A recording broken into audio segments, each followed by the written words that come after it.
Le but de l'éducation, c'est la croissance. Ça va? De la croissance de l'enfant, de l'éduquer. Alors, qu'est-ce qu'on appelle croissance? Bon, il y a des trucs de croissance qu'on connaît. Il faut lui donner bien à manger pour qu'il grandisse correctement, pour que ses os se construisent, pour que son corps se développe harmonieusement. Il faut qu'il fasse du sport. Il faut qu'il arrive à passer de l'état d'enfant à l'état d'adulte, qu'il soit capable d'aller travailler, de gagner sa vie, trucs comme ça. On s'en occupe, dans notre société, on s'en occupe, je ne sais pas dire relativement bien, non, quand on voit l'alimentation. Mais bon, voilà, on s'en occupe, quoi. Voilà. Sauf que... donc, il faut l'amener de la dépendance à l'autonomie, tout ça, nous sommes d'accord, c'est vrai, il n'y a rien de nouveau ce soir. Sauf que, peut-être qu'il y a cette dimension-là. Voilà. Le but de l'éducation, c'est la croissance de la personne dans sa dimension affective et émotionnelle aussi. C'est d'aller de l'état de dépendance affective à l'état d'autonomie affective. Ça se passe des commentaires. Mais il n'y a pas que ça. Ça, c'est une partie de la croissance.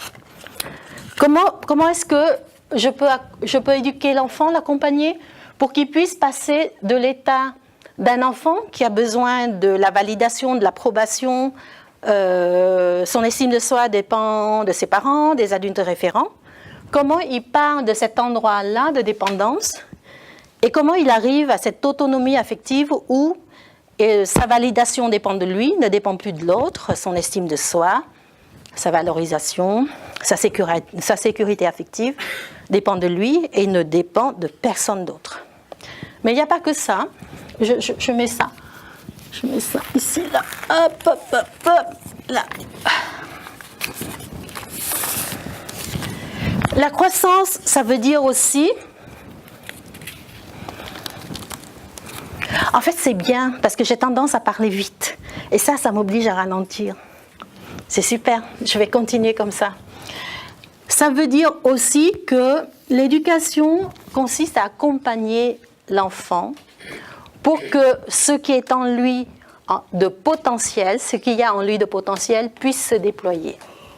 Mais ça, c'était à la conférence du mois de mars 2017, Nourrir la motivation. Il faut que vous allez voir Eva et vous lui demandez de réorganiser cette conférence. Comment est-ce que... J'insiste là-dessus un peu parce que c'est pas, je ne vais pas développer ça ce soir, malheureusement, on n'a pas le temps. Mais il y a cette partie qui est importante, mais cette partie est aussi importante. C'est comment accompagner l'enfant pour que ce qu'il porte en lui de potentiel en venant au monde puisse se déployer pour qu'il devienne qui il est et pas ce qu'on veut de lui. Devient informaticien parce qu'il y a du boulot. Non. Je défends ça, je sais que c'est la crise économique. Mais s'il porte en lui du potentiel de chanteur, qu'il devienne chanteur. C'est ça aussi la croissance. Occuper sa place dans le monde, pas la place d'un autre. Pas une place parce que c'est plus sécurisant. Et ça, c'est un chemin de fou aussi, hein, ce qu'on propose à l'éduquer. C'est un chemin de fou aussi. Rien que ça, c'est déjà toute une affaire, là, hein, de passer de la dépendance affective à l'autonomie affective. On lui rajoute ça pour qu'il soit heureux. Il faut qu'il accomplisse ça, l'être humain. Et pour ça, qu'est-ce que vous lui donnez comme... vous savez, comme le conte, dans les contes de fées, quand le héros ou l'héroïne part en quête, il ne part jamais en quête comme ça, seul, quand il fait sa quête initiatique. Il part avec un talisman, d'accord ? Un truc que la marraine fée ou le bon génie lui donne. Eh bien, moi, je propose qu'on lui donne comme talisman ça.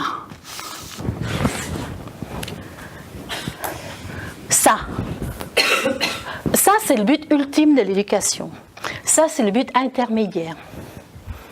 Est-ce que je peux aider à l'émergence de son couple parental intérieur ? Est-ce que je peux aider à l'émergence du père intérieur et de la mère intérieure? De la mère qui accueille quand c'est trop dur à l'extérieur. Parce que ça, c'est des chemins très durs. Hein, occuper sa place dans le monde avant que ça vous arrive. Vous tombez bien des fois.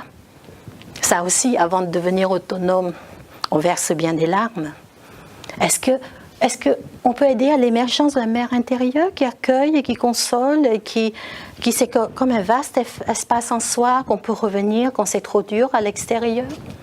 Est-ce qu'on peut l'aider à faire émerger un père intérieur qui comprend mais qui stimule, qui dit vas-y, tu peux, vas-y, agis, allez, qui aide, qui encourage, mais qui est ferme?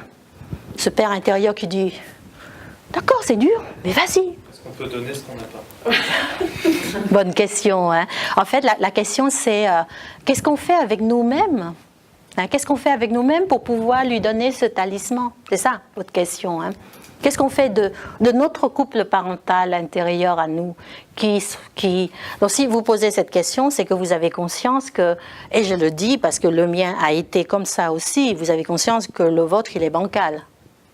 Je peux dire ça comme ça. Hein. Je peux dire, nous avons tous un couple parental intérieur bancal. Sinon, vous n'êtes pas là ce soir. On est d'accord. Hein. Et si je suis là ce soir, c'est parce que le mien, il est à peu près d'équerre, mais qu'il a été bancal. Sinon, je ne peux pas vous dire par quel chemin vous pouvez passer.